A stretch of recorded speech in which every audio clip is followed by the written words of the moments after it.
思考実験シリーズ。今回は、受容量裁判のパラドックスを取り上げるよ。受容量裁判、どんな話なの？時は、紀元前5世紀、場所はギリシャのアテネ。彼の名はプロタゴラス。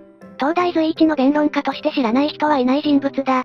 人間は万物の尺度である。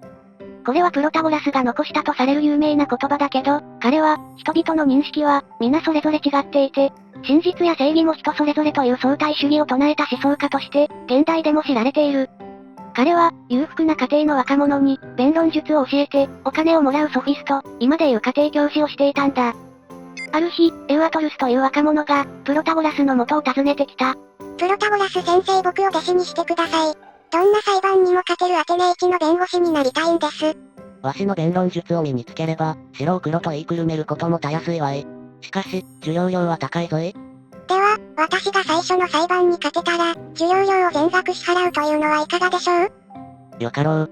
わしの弁論術は最強じゃ。万が一にも負けることはないだろうが、もし、お主が最初に行う裁判で負けたら受容量は全額免除にしてやろう。こうして、エウアトルスは、プロタゴラスの弟子になり、弁論の腕を瞬く間に身につけていった。そして、数年後。エウアトルスは弁護士にはならず、政治家として出世していった。エウアトルスよ。だいぶ出世したな。ところで受容量の支払いはまだかの？先生、私はまだ最初の裁判に勝利していません。なので、受容量をお支払いすることはできません。なんと、白を黒と言いくるめるような詭弁を使いおって、一体、誰の真似をしておるんじゃ？とにかく、受容量を払いたまえ。しかし、それでは最初の先生とのお約束に違反してしまいます。先生を裏切ることは私にはできません。こうなったら裁判じゃ。どちらが上か、白黒つけようじゃないか。改定します。原告プロタゴラス、被告エウアトルス前に、それでは、受容量支払いを求める要求について、審理します。もしエウアトルスがこの裁判に勝ったなら、これは奴の最初の裁判になる。つまり、奴は約束通り、受容量を全額払わなければならない。一方、この裁判で奴が負けた場合も、判決に従って、受容量を全額支払わなければならない。この裁判の結果が、どちらであれ、エウアトルスはわしに受容量を全額払う義務がある。なるほど。エウアトルスさんはどうお考えですか？さすがはプロタゴラス先生です。でも、もし先生が裁判に勝って、私が裁判に負ければ、最初のお約束通り、受容量は全額免除になります。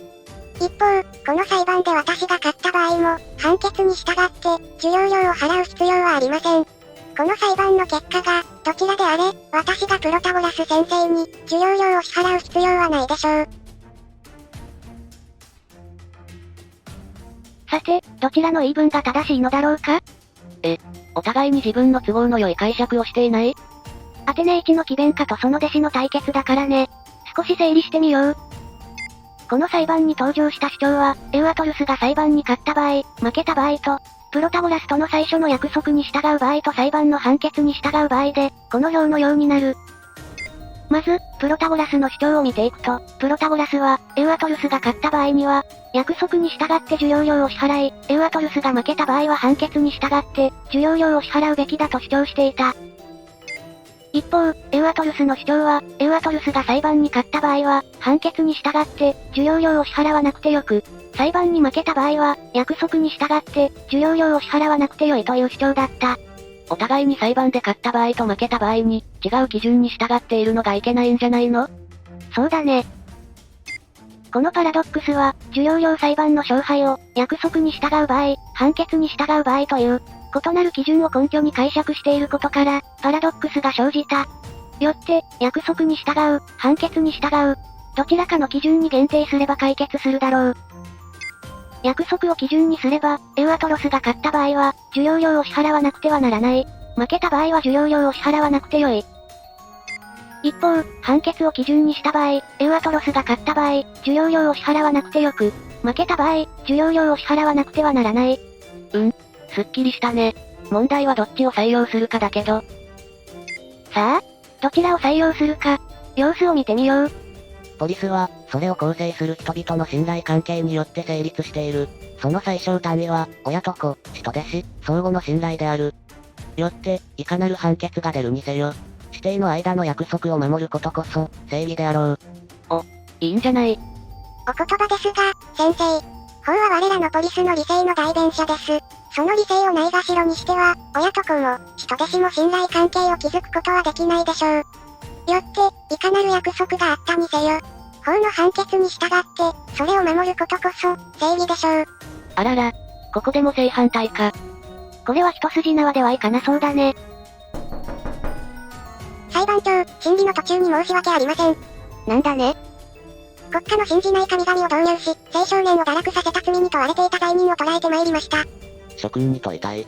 偉大なアテナイ人が財産や名声、栄誉のことばかりを考え、知見を持ち、真理を求め、霊魂を良くすることを考えないのは知熟とは思わないのかね。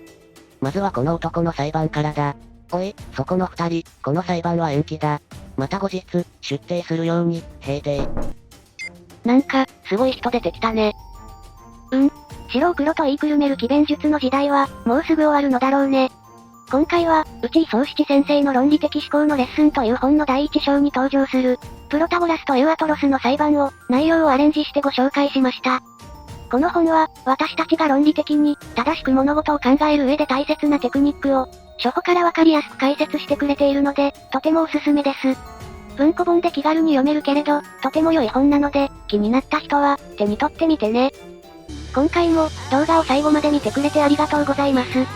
この動画へのご意見や、今後扱ってほしい話題なども、ぜひコメントお願いします。このチャンネルでは、今後も思考実験や、哲学や心理学、学習関連の動画を上げていく予定です。高評価チャンネル登録もぜひよろしくお願いします。それでは、皆さん、お元気で。